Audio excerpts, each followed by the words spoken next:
And in fact, I have a great good citizenship story.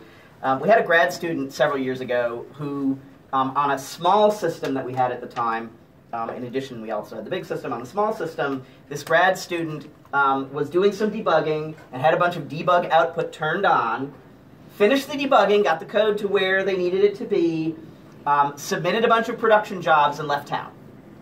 And of course, I think Robert is ahead of me on the story. What did they forget to do, Robert? They forgot to turn off the debug output. So they filled up the entire disk system on that cluster and crashed everybody's jobs. So, of course, I sent a polite but firm hate mail. It's a hate mail-driven business, right?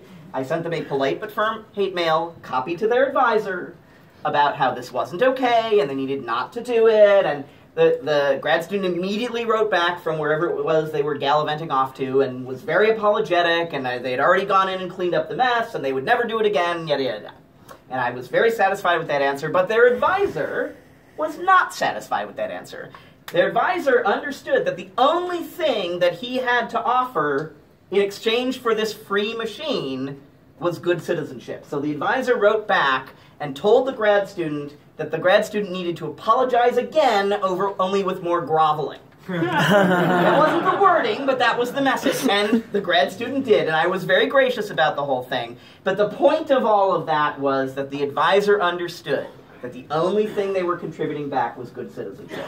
And helping your users understand that what they contribute back is good citizenship, is very, very important. And most of them, my experience has been, when I got into this, I expected everyone was always going to be pulling ladders out from under each other, and it was going to be vicious and cutthroat, and we'd be listening to people complain about somebody else got more than me. It hasn't been like that. We get very little of that. Almost entirely, it's people being very supportive of each other, which I am a pessimistic cynic, or maybe a cynical pessimist, I'm not sure. And I expected that everyone would be really horrible, and it turns out they're not. It turns out that most people are decent human beings. I was stunned. How many of you are surprised to learn that most people are decent human beings? Yes.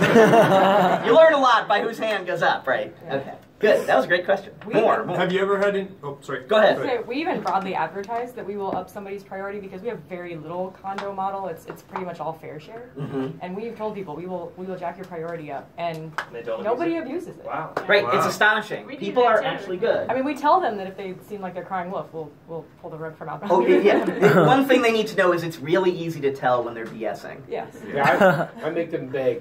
Because then you know they're serious. I'll tell you, I've seen some of that when I did the Science DMZ type research. They say stuff like, well, in this building there's only 20 gig available, and our workstations all have gigs, so what if 20 people do this at the same time? And I was like, well, I guess that would suck. It's like, because they'll take that as an answer, like, I guess we shouldn't do it 20 people at the same time. Like, shouldn't transfer the same, why would you be doing this anyway? You know, so. Well, and I found that an answer that they tend to be okay with is that very rarely happens. Right. So if it happens a lot, then they're going to give a lot of hate, but then you have an impetus to go to the higher-ups and say we need to fund more of whatever this is. You can make a solid case for it.